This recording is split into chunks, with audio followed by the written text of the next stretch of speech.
대한민국의 조용기 여러분과 함께 목사님을 가장 소개합니다. 불쌍한 자와 가장 복된 자라는 제목으로 말씀을 나누겠습니다. 제가 잘 아는 존경하는 치매 전문 의사 선생님이 한번 제게 이런 말씀을 하셨습니다.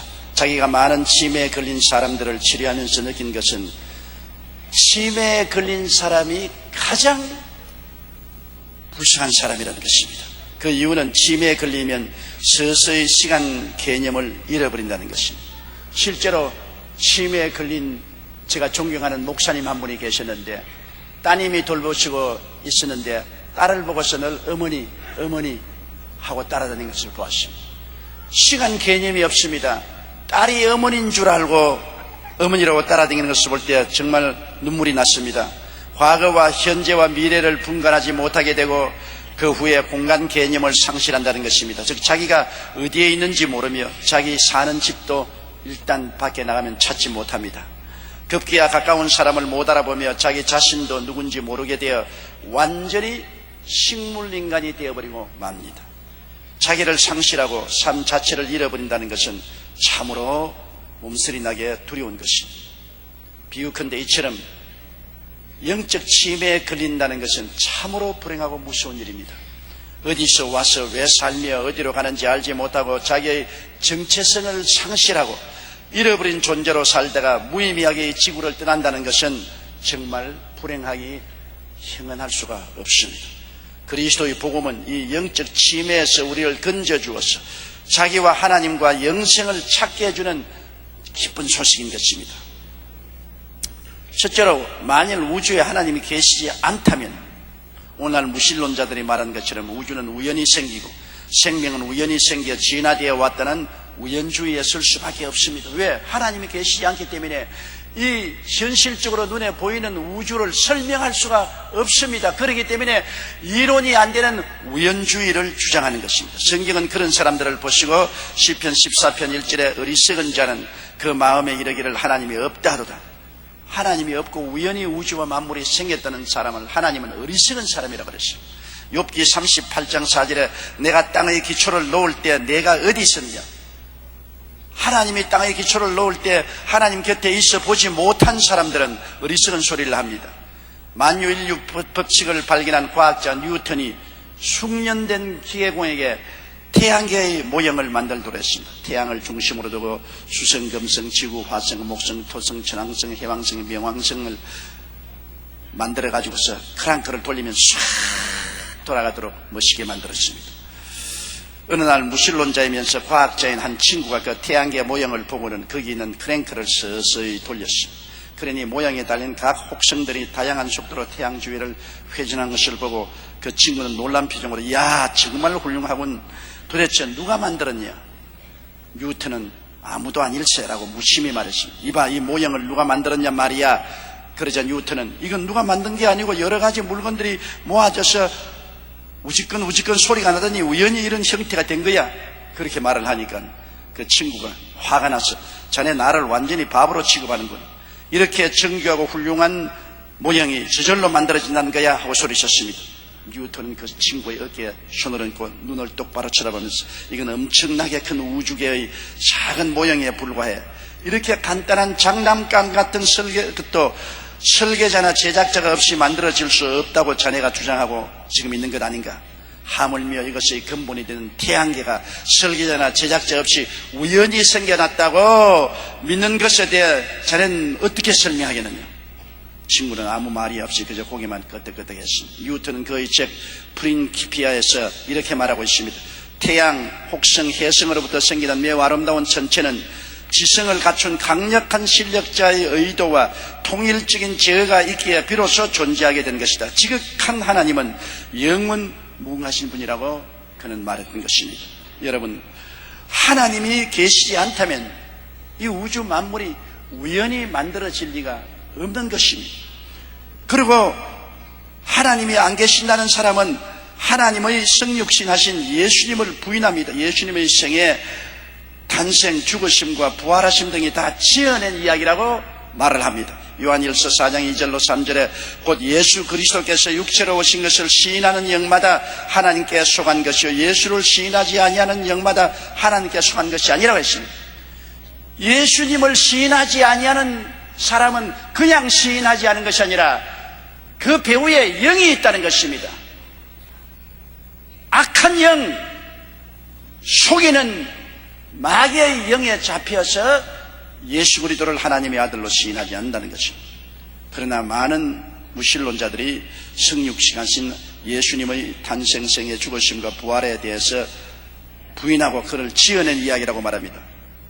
어느 유명한 무신론자가 하루는 기독교와 성경을 비판하기 위해 현대인을 위한 강좌라는 강연회를 열어 그의 무신론 강의를 열정적으로 했습니다.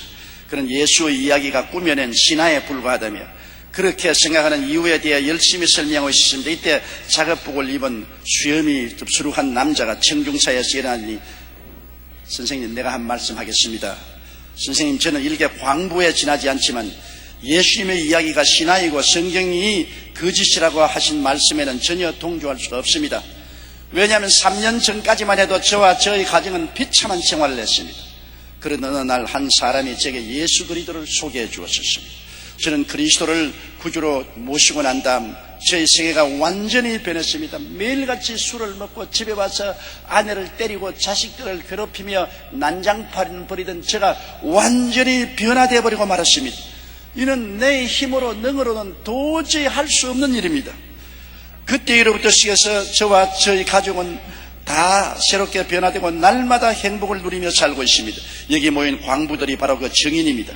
그런데 예수님의 이야기가 신화라니요, 그렇다면 저희 가족과 세상의 수많은 사람들을 변화시킨 것이 하나 신화에 불과하단 말이니까? 그러자 그 강연자는 숙연하여 입을 다물고 더 이상 강연을 할 수가 없었다고 말했습니다. 이처럼 예수님을 믿고 직접 변화를 체험한 사람들은 하나님의 살아계심을 경험한 사람들입니다. 그들에게 하나님이 계시지 않다고 주장하는 거짓 이론은 힘을 발휘하지 못합니다. 왜냐하면 그들은 이미 살아계신 하나님을 체험했을 뿐 아니라 부활의 소망을 가지고 살기 때문인 것입니다. 만일 예수님의 탄생과 생애, 부활이 거짓된 것이라면 예수님을 믿는 믿음은 헛되고 죽은 자의 소망도 헛됩니다. 왜냐하면 예수님이 죽었다가 부활했다고 말씀하는데요, 그것이 하나의 거짓된 이야기라면 예수님을 믿는 사람들 헛믿은 것입니다. 왜냐하면 예수님이 우리 죄를 짊어지고 죽음의 감옥에 들어갔는데 못 살아났다면 죄를 못 갚은 것입니다. 그러므로 예수 믿는 사람이 죄 용서 안 받았다는 것은 거짓이고, 예수를 믿어서 영원한 생명을 얻고 천국에 간다는 것도 다 헛된 일이 되고 마는 것입니다. 고린도전서 15장 17절에 그리스도께서 다시 사신 것이 없으면 너희 믿음도 헛되고 너희가 여전히 죄 가운데 있을 것이라고 말했습니다. 죄 갚으러 간 사람이 죄 못 갚고 못 살아났으니 우리 믿음이 헛되고 죄 용서를 받을 수가 없지요. 고린도전서 15장 32절에 죽은 자가 다시 살지 못할 것이면 내일 죽을 것이니 먹고 마시자 될때라더라고 인생을 살 것이라는 것입니다. 예수님의 탄생, 생애, 부활이 거짓 것이면 인간은 영원히 절망적인 존재로 남을 것이며 죄와 무의미와 죽음의 절망의 노예가 될 수밖에 없습니다. 인간은 태어날 때부터 죄의 절망, 허무와 무의미의 절망, 죽음의 절망에 노예가 되어서 태어납니다. 예수님이 비로소 해방시켜 주신 것인데요, 예수님이 십자가에 못 박여 몸짓고 피 흘리심으로 죄를 용서하심으로 죄의 사슬에서 해방시켜 주시고, 예수님이 오셔서 비로소 우리에게 하나님을 알게 하시고 어디서 와서 왜 살며 어디로 가는지를 깨닫게 하심으로 삶의 의미와 가치를 알게 해서 허무와 무의미에서 해방시켜 주었으며, 주께서 죽었다가 부활하심으로 사망을 이기고 부활과 영생과 천국의 소망을 얻게 해주셨는데, 예수님의 탄생, 생애, 부활이 거짓이면 우리는 영원히 절망적인 존재로 남습니다. 죄의 노예, 무의미와 죽음, 절망의 노예로서 그대로 남을 것입니다. 에베소 2장 12절에 세상에서 소망이 없고 하나님도 없는 자라고 말한 그대로 우리도 되고 말 것입니다. 실존주의 철학자들은 인간을 부정적이고 절망적인 존재로 보았습니다. 키엘케고르는 인간은 죽음에 이르는 병든사라고 말했습니다. 야시퍼스는 고통과 싸움과 죽음의 애와 사이가 괴로워하는 존재가 인간이라고 말했습니다. 하이데거는 죽음이라고 하는 치유될 수 없는 고통 가운데서 있는 존재라고 말했습니다. 사르트르 역시 인간은 무력함에도 불구하고 자신의 존재에 대하여 책임을 져야만 하는 불행과 고통을 짊어진 존재라고 말했습니다. 그렇습니다. 하나님이 없는 인간은 이와 같이 절망적인 존재입니다. 미국의 심리학자 빅터 프랭켄은 오늘날 세계는 무의미의 홍수에 뒤덮인 채 소위 말하는 실존적 공허라는 병적인 콤플렉스를 일으키고 있다고 말한 것입니다. 그러므로 예수도 없고 하나님도 없으면 이 세상에 사는 모든 사람들은 실존적인 절망의 늪에 빠져서 허우적거리는 존재에 불과한 것입니다. 2003년 말 통계청이 발표한 자료에 따르면 우리나라에서 하루 평균 36명이 자살한 것으로 밝혀졌습니다. 지구촌 전체로는 한 해 동안에 무려 81만 5천 명이 자살한 것으로 조사되었습니다. 이는 40초마다 한 사람씩 자기 목숨을 끊습니다. 복지시설을 갖춘 선진국에도 예외는 아닙니다. 스위스의 경우는 한 해 1,300여 명, 홍콩은 1,100여 명, 일본에서도 하루 평균 100여 명이 자살을 합니다. 이처럼 오늘날 많은 사람들이 자살을 택하는 이유가 어디에 있습니까? 그것은 이들이 하나님의 존재를 부인함으로 자신이 어디서 와서 왜 살며 어디로 가는지 알 수 없고 하나의 물질로 된 존재이기 때문에 죽으면 모든 염려, 근심, 불안, 초조, 절망에서 해방될 수 있다고 잘못 믿음으로 말미암아 자살을 택하는 것입니다. 하나님이 없는 인생은 영원히 절망적인 존재로 남을 수밖에 없습니다. 둘째로 하나님이 계시기 때문에 우리들은 예수님의 탄생, 생애, 죽음, 부활은 하나님의 계획과 뜻에 따라 일어난 확실한 사건인 것을 알 수가 있는 것입니다. 이사야 7장 14절에 주께서 친히 징조로 너희에게 주실 것이라. 보라, 처녀가 잉태하여 아들을 낳을 것이요 그 이름은 임마누엘이라 하래요. 예수님 태어나기 700여 년 전에 선지자 이사야는 이미 예수께서 처녀의 몸을 통해서 임마누엘, 즉 하나님이 사람의 몸을 입고 오실 것이라고 예언했던 것입니다. 예수님의 죽으심과 부활이 우연히 된 것 아닙니다. 불행이 일어난 것이 아닙니다. 베드로는 말하기를 그가 하나님의 정하신 뜻과 미리 아신 대로 내어준 바 되었거늘 너희가 법 없는 자들의 손을 빌어 못 박아 죽였으나 하나님께서 사망의 고통을 풀어 살렸었으니 이는 그가 사망에 매여 있을 수 없었다고 말합니다. 하나님의 정하신 뜻대로 그가 십자가에 죽고 장사내고 그 다음 하나님의 능력으로 부활하셨죠. 우연히 된 것이 아니라는 것입니다. 고린도전서 15장 3절로 4절에도 이는 성경대로 그리스도께서 우리 죄를 위하여 죽으시고 장사된 바 되었다가 성경대로 사흘 만에 다시 살아났다는 것입니다. 무신론자들이나 불가지론자들이 그리스도의 탄생과 생애와 죽으심과 부활은 거짓말이라고 하든지 우연히 된 것이라고 하는데 우연히 된 것이 아닙니다. 하나님이 살아 계시기 때문에 하나님이 우리를 구원하시사 미리 예비하기 위해서 그렇게 하신 것입니다. 인도의 성자 선다싱이 영국을 방문했을 때 어떤 대학 교수가 그에게 이런 질문을 했습니다. 당신의 가족과 당신의 민족이 오랫동안 믿어온 힌두교를 버리고 기독교 신자가 된 이유가 무엇입니까? 그러자 선다싱은 그 이유는 예수님이 부활하셨고 지금도 살아계시기 때문입니다라고 대답한 것입니다. 맞습니다. 우리가 믿는 예수님은 죽었다가 사망의 세력을 극복하고 부활하셔서 오늘 우리에게 부활이요 생명이 되어서 실제 찾아와셔서 우리를 죄에서 해방시켜 주시고 세속과 마귀에서 자유를 주시고 병을 고치고 좌절과 절망에서 축복을 주시고 죽음을 극복하고 부활과 영생의 소망을 주시고 계시기 때문에 우리는 예수님을 믿는 것입니다. 예수님에 대한 우리의 믿음도 확실하고 죽은 자의 부활의 소망도 확실한 이유는 예수님이 죽었다가 부활하시기 때문인 것입니다. 부활하시기 때문에 우리가 예수 그리스도를 믿는 것 거짓이 아니고 그리스도가 우리 죄를 짊어지고 죽음의 감옥에 들어갔다가 살아나시니 우리 죄 다 청산하시고 예수님을 통해서 우리는 부활하고 우리도 영생 천국을 얻을 수 있는 확신을 얻게 된 것입니다. 에베소 1장 4절로 7절에 곧 창세전에 그리스도 안에서 우리를 택하사 우리로 사랑 안에서 그 앞에 거룩하고 흠이 없게 하시려고 그 기쁘신 뜻대로 우리를 예정하사 예수 그리스도로 말미암아 자기의 아들들이 되게 하셨으니 이는 그의 사랑하시는 자 안에서 우리에게 거저 주신 바 그 은혜의 영광을 찬미하게 하려 한 것이라. 우리가 그리스도 안에서 그의 은혜의 풍성함을 따라 그의 피로 말미암아 구속고 죄사함을 받았다. 죄사함과 아들이 된 것은 하나님의 놀라운 은총이 확실한 것입니다. 고린도전서 15장 51절로 52절에도 보라 내가 너희에게 비밀을 말하노니 우리가 다 잠잘 것이 아니요 마지막 나팔의 순식간에 호련히 다 변화하리니 나팔 소리가 나며 죽은 자들이 썩지 않을 것으로 다시 살고 우리도 변화하리라고 말씀한 것입니다. 왜냐하면 그리스도가 죽었다가 부활하기 때문에 그리스도 안에서 우리는 용서와 의와 영광을 얻고 부활과 영생을 얻게 되어 있는 것입니다. 예수 죽음 내 죽음, 예수 부활 내 부활, 예수 성천 내 성천, 예수 천국 내 천국이 되어 있는 것입니다. 오래전에 어떤 여자 집사님이 제게 은혜로운 편지를 보내왔습니다. 그 집사님은 췌장암으로 끊임없이 출혈을 했는데 피가 멈추지 않으면 죽는다고 했습니다. 집사님은 병원에서 퇴원해서 제게 기도를 받으러 와서 저는 예수님을 믿는 사람인데 어찌하여 암에 걸려 고통을 당하는지 모르겠습니다. 주님께서 곧 고쳐줄 것을 믿고 왔으니 목사님 좀 치료의 기도를 해 주십시오. 그래서 제가 안수를 하고 뜨겁게 기도를 해 주었습니다. 그 후에 3일 동안 계속 출혈을 하자 의사들은 더 어찌할 도리가 없으니 집에 가서 여생을 편안히 맞이하라고 그렇게 말을 했습니다. 그러나 그는 의사들에게 말하기를 나는 회개하고 예수님만 믿고 안수기도도 받고 돌아왔으니 예수님께서 반드시 고쳐주십니다. 성경에 예수님께서 채찍에 맞으심으로 너희가 나음을 입었다고 했으니 저 하늘이 무너지고 이 땅이 꺼져도 하나님 말씀은 1.1핵도 변화가 없으니 저희 암은 이미 나은 것입니다.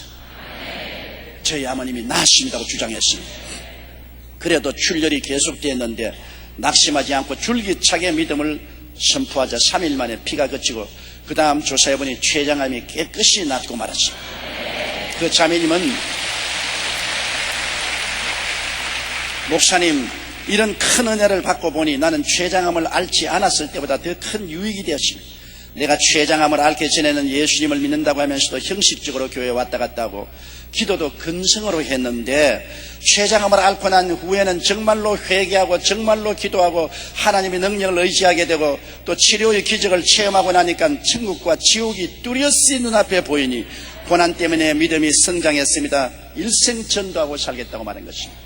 비록 그가 췌장암으로 사망의 문에 이르렀으나 예수 그리스도로 말미암아 치료를 받고 살아나니까 천당과 지옥이 눈앞에 훤하더라는 것입니다. 여러분 천국도 확실하고 지옥도 확실한 것입니다. 예수님의 부활과 성천과 성령 강림은 우리가 하나님이 살아계신 것을 체험할 수 있는 것입니다. 사도행전 1장 3절에 해바르신 후에 또한 저에게 확실한 많은 증거로 친히 사심을 나타내사 40일 동안 저에게 보이시며 하나님 나라의 일을 말씀하시더라고 말했고 사도행전 2장 32절로 33절에 예수를 하나님이 살리신지라 우리가 다 이 일의 증인이로다. 하나님이 오른손으로 예수를 높이시며 그가 약속하신 성령을 아버지께 받아서 너희 보고 듣는 이것을 부어주신다. 성령이 부활하신 예수님의 손을 통해서 보좌에서 우리에게 부어주심으로 성령이 오셔서 우리에게 예수 그리스도가 확실히 죽었다가 부활하셨으며 우리의 구주되심을 마음속에 증거해 주시는 것입니다. 예수 없이는 우리에게는 아버지도 없고 우리의 부영, 우리의 신랑된 예수도 없으면 고학 아닙니까? 실존주의 작가로 잘 알려진 프란츠 카프카는 불안에 시달리고 절망에 빠진 채 살아가는 현대인을 일컬어 아버지를 잃어버린 고아라고 표현했습니다. 그러나 예수 안에 있는 사람은 고아가 아닙니다. 하나님을 아버지로 모신 복되고 행복한 사람인 것입니다. 예수님이 가르쳐준 주기도문을 헬라 원문으로 보면은 아버지란 단어로 시작해서 아버지란 단어로 끝이 납니다. 이는 하나님이 우리의 아버지 되심이 중요한 진리입니다. 어떻게 해서 하나님이 우리 아버지가 됩니까? 예수를 믿으면 그리스도를 통해서 예수님의 아버지 하나님이 우리의 아버지가 되는 것입니다. 영접하는 자 곧 그 이름을 믿는 자들에게는 하나님의 자녀가 되는 권세를 주었다고 말한 것입니다. 마르틴 루터는 우리가 하나님에 대하여 생각할 수 있는 최상의 이름은 아버지라고 말했습니다. 존 칼빈도 하나님의 아버지 되심과 그의 전능하심을 믿는 것은 신앙에 있어서 필수적인 것이라고 말했습니다. 그러므로 주님께서 말씀하신 대로 내가 너희를 고아와 같이 버려두지 아니하고 오리라고 말했습니다. 예수님을 통해서 아버지와 아들이 우리에게 와서 거처를 같이 하고 있습니다. 셋째로 그러므로 하나님이 우리 아버지시면 우리는 가장 행복한 사람인 것입니다. 이 땅에 살면서 고아와 같이 버림받지 않았기 때문인 것입니다. 왜? 아버지가 계시면 아버지가 자식을 보호한 같이 하나님이 우리를 보호해 주시기 때문인 것입니다. 우리는 항상 불확실성 속에 삽니다. 우리는 내 주위에 어떠한 일이 일어날지 모르고 내일 어떠한 일이 일어날지 알 수가 없습니다. 모든 것이 불확실합니다. 그러므로 불안하죠. 우리 한국도 그렇지 않습니까? 정치가 불확실하고 경제가 불확실하고 우리의 삶이 불확실하니 모두 다 마음속에 불안을 가지고 있습니다. 그러나 하나님을 아버지로 모시면 우주와 만물을 지으시고 생사화복을 주장하시는 하나님이 나와 같이 계시니 모든 불확실성 속에서도 우리는 확신을 가지고 평안하게 살 수가 있습니다. 시편 91편 1절로 7절을 우리 다 같이 소리내어 읽어보십시다. 지존자의 은밀한 곳에 거하는 자는 전능하신 자의 그늘 아래 거하리로다. 내가 야훼를 가리켜 말하기를 저는 나의 피난처요 나의 요새요 나의 의리하는 하나님이라 하리니 이는 저가 너를 새 사냥꾼의 올무에서와 극한 연병에서 건지실 것이므로다. 저가 너를 그 깃으로 덮으시리니 내가 그 날개 아래 피하리로다. 그의 진실함은 방패와 손방패가 되나니 너는 밤의 놀램과 낮에 흐르는 살과 흑암 중에 행하는 연병과 백주에 황폐케 하는 파멸을 두려워하니 하리로다. 천인이 내 곁에서 만인이 내 우편에서 엎드려지나 이 재앙이 내게 가까이 못하리로다. 옆에 계신 분들에게 하나님은 당신의 아버지십니다, 그렇게 말씀했어요. 세상에 어떤 신이 이런 멋있는 아버지가 있습니까? 그리스도 안에서 우리가 모시는 우리 아버지는 전능무소부지하십니다. 그는 만물을 지으시고 만물의 중심이 되시고 만물을 다스립니다. 그는 역사의 중심이 되시고 역사를 주관하십니다. 그는 우리 인간의 생사화복을 주장하시는 절대 주권적인 하나님이 되시는 것입니다. 로마서 8장 31절에 하나님이 우리를 위하시면 누가 우리를 대적하리요? 히브리서 13장 6절에 주는 나를 돕는 자신이 내가 무서워하냐 하겠노라 사람이 내게 어찌하리요라고 말한 것입니다. 제2차 세계대전이 한창일 때 영국의 큰 기선이 미국으로 건너가게 되었습니다. 중대한 임무를 띠고 있어서 항해를 포기할 수 없었으나 대서양을 건너는 것은 커다란 위험이었습니다. 왜냐하면 독일의 전함들이 태서양 일대에 깔려 있었습니다. 영국 기선이 출발하기 전에 선장에게 위에서 지시가 전달되었습니다. 무조건 항로를 따라 앞으로만 갈 것, 문제가 생길 때는 무전으로 연락하여 지시를 받을 것, 절대로 선장 자신의 판단에 따르지 말 것. 이 기선은 미국을 향해 출발했습니다. 며칠 뒤 선장은 적군의 함대가 가까이 있는 것을 발견하고 즉시 무전을 쳤습니다. 적의 군함이 보임 급히 지시를 바람. 곧 다음과 같은 회신이 왔습니다. 두려워 말고 계속 항해할 것. 너무나도 간단한 지시에 선장은 심히 불안했지만 명령을 따라 앞으로만 항해했습니다. 무사히 미국에 도착하여 항구에 입항하면서 손수건으로 이마에 땀을 닦으면서 무사일생으로 살아서 왔다. 그런데 보니까 바로 옆에 영국 길을 날리고 물에 쑥 떠오르는 것이 보였습니다. 영국의 잠수함 한 척이 내내 뒤를 따라왔었습니다.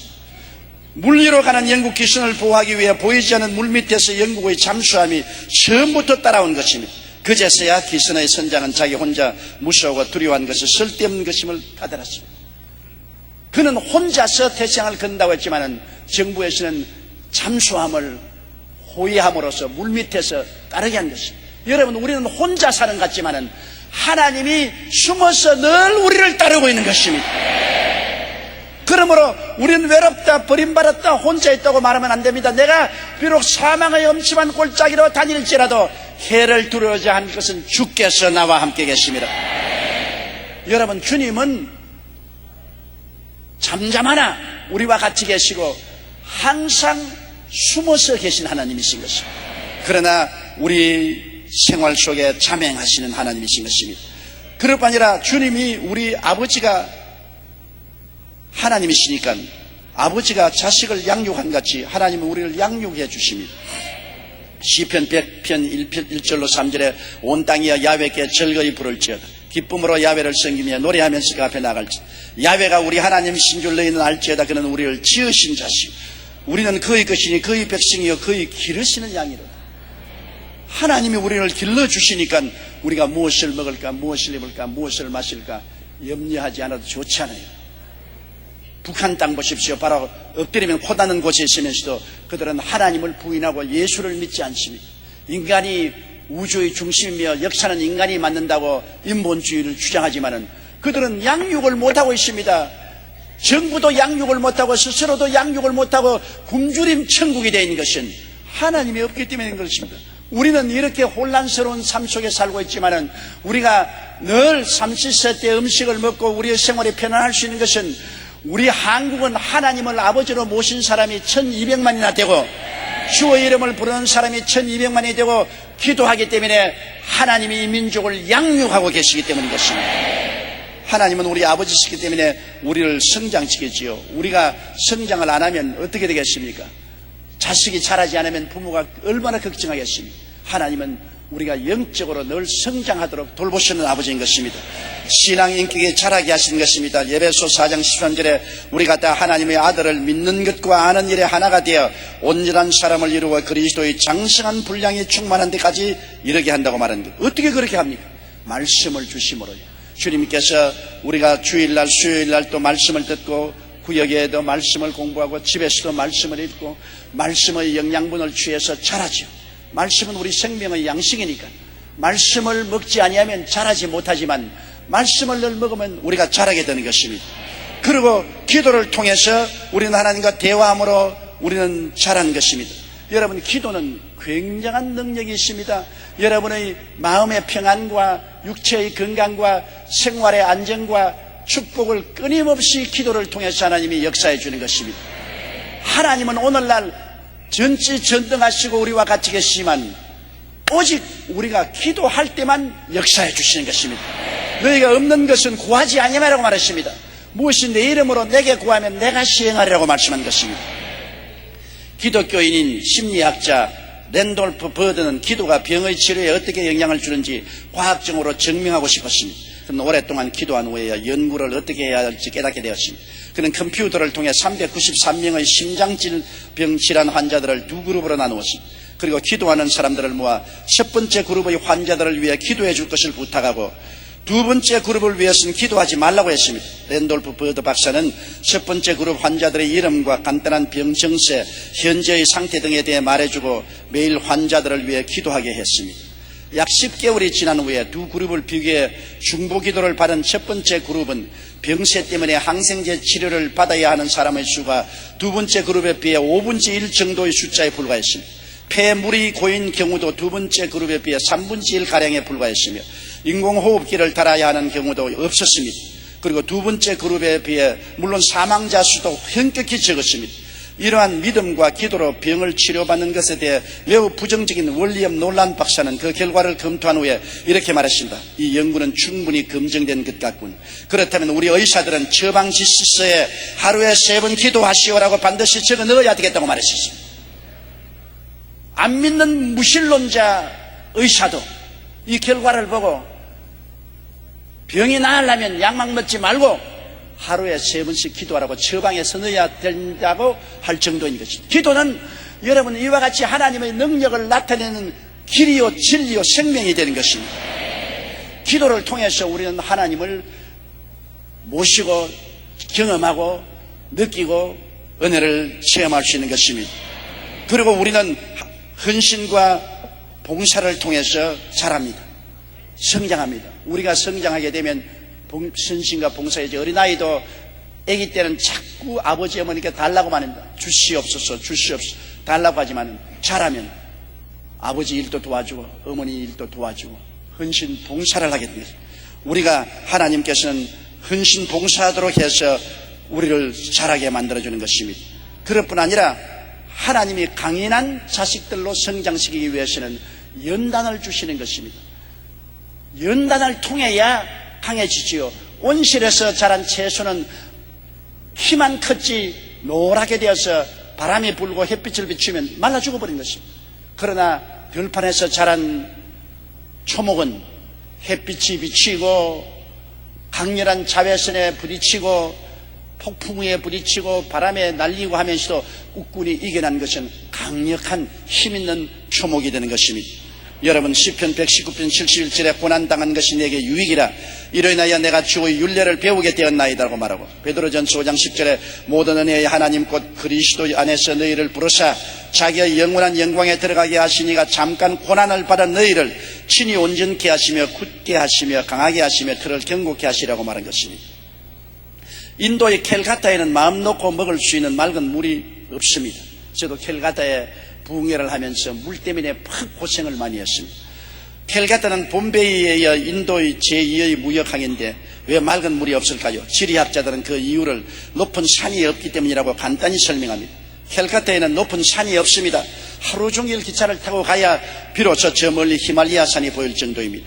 맑은 물은 높은 산과 깊은 골짜기가 있어야 만들어지기 때문에 우리 한국이 물이 옛날에 금수강산이라는 것은 산이 많고 골짜기가 많기 때문에 물이 맑고 깨끗한 것입니다.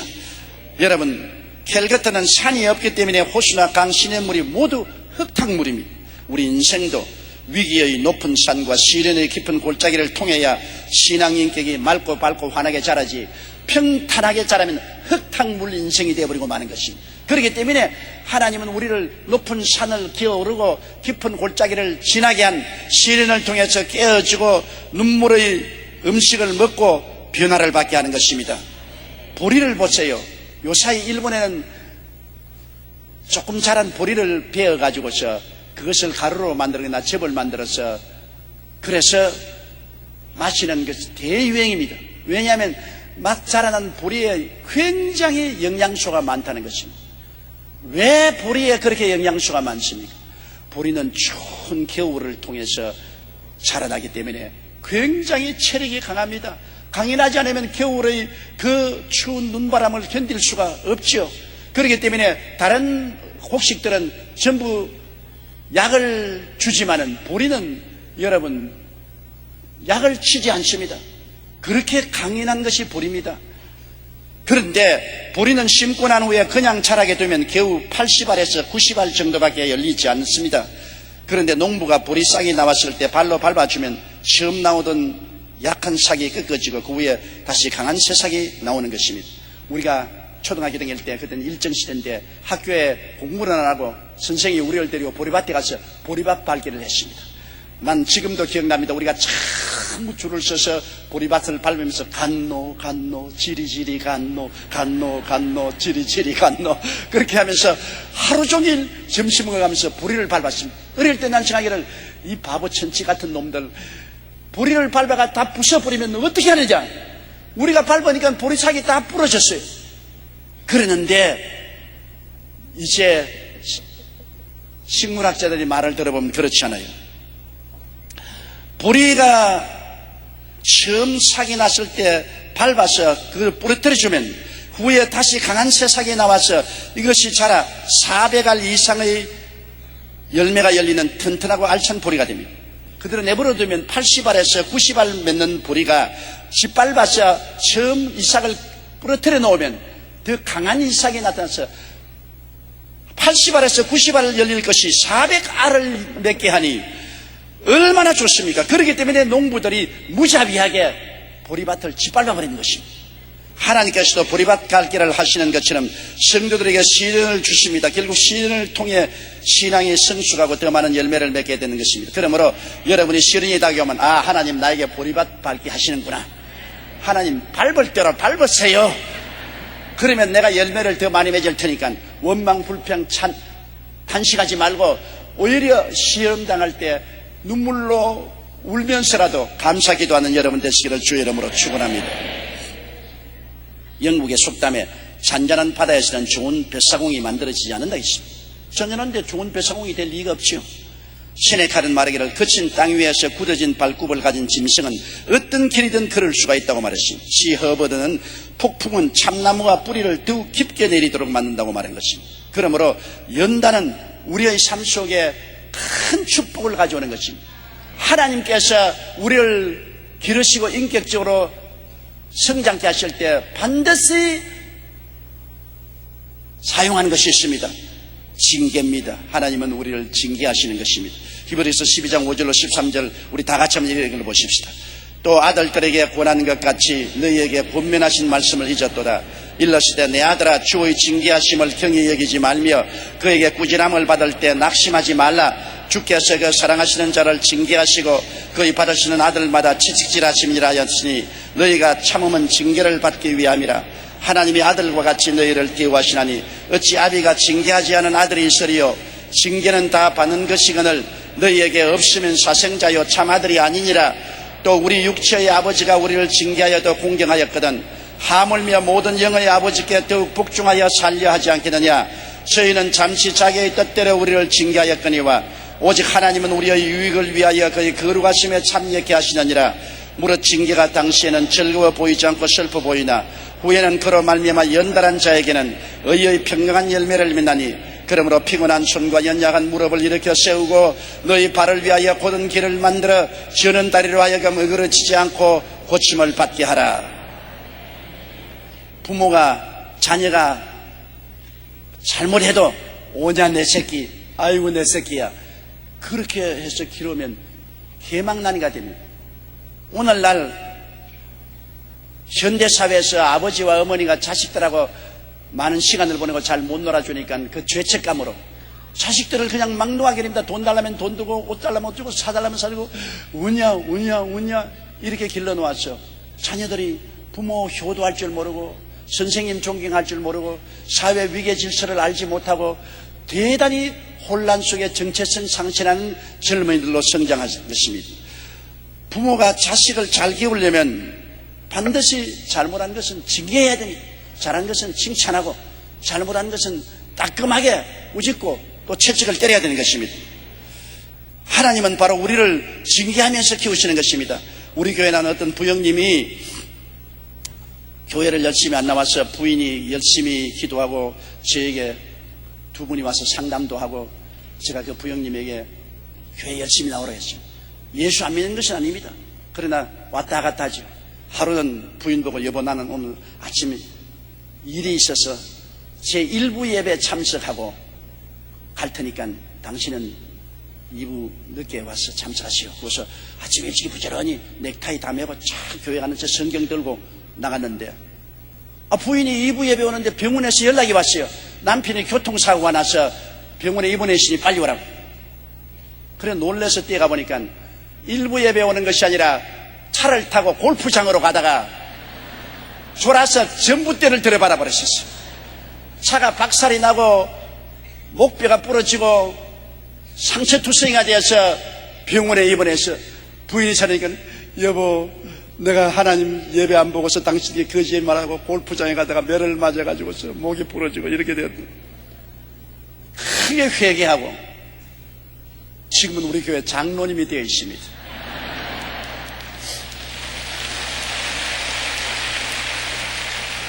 또 한 분의 집사님은 그 부인과 제게 와서 목사님 담배를 아무리 끊으려도 안 되는데 담배를 좀 끊도록 기도를 해주십시오. 집사가 자꾸 담배를 피우니까 사람들이 왜 집사가 담배를 피우냐고 그래서 너무나 괴롭습니다. 그래서 하나님 아버지요, 이 사람이 다음에 다시 담배를 피거들랑 채찍으로 때려주십시오. 그러니까 자기도 아멘 그랬다고요.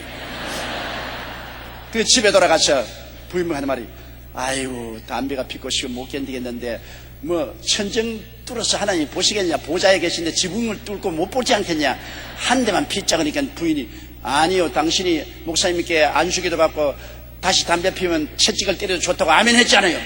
아유 그때는 할 수 없이 했지. 그러면서 담배불을 딱 붙여서 입에 딱 무는데 불똥이 뛰어서 눈 속에 들어가 버렸습니다. 아이고 내 죽는다고 뒹굴고 눈이 안 띄어지니까 그 길로 병원으로 뛰어갔습니다. 의사가 눈을 검사하니 당신 정말 천운이요 0,1mm만 더 가까이 있다면 눈 동자가 타버렸을 것입니다. 당신 천우신조로 시력을 잃지 않았더니 그 다음에 어딥니까? 담배 영원히 끊어버리고 말았습니다.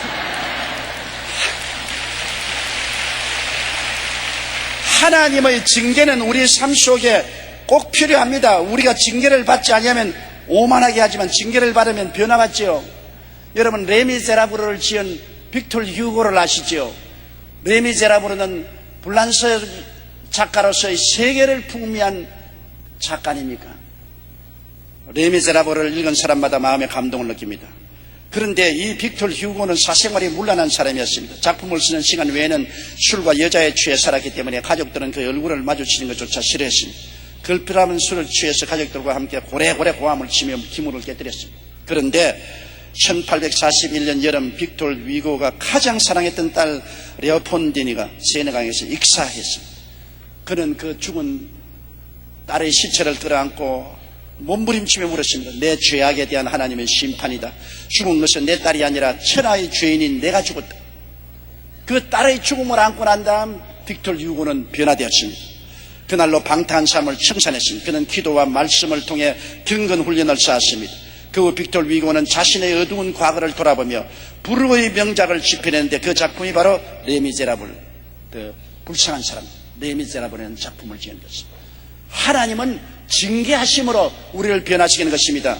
여러분, 어떤 사람들은 징계가 없다고 말하지요. 어느 날 유명한 부흥사인 무디 목사님에게 한 여자 교인이 찾아와서,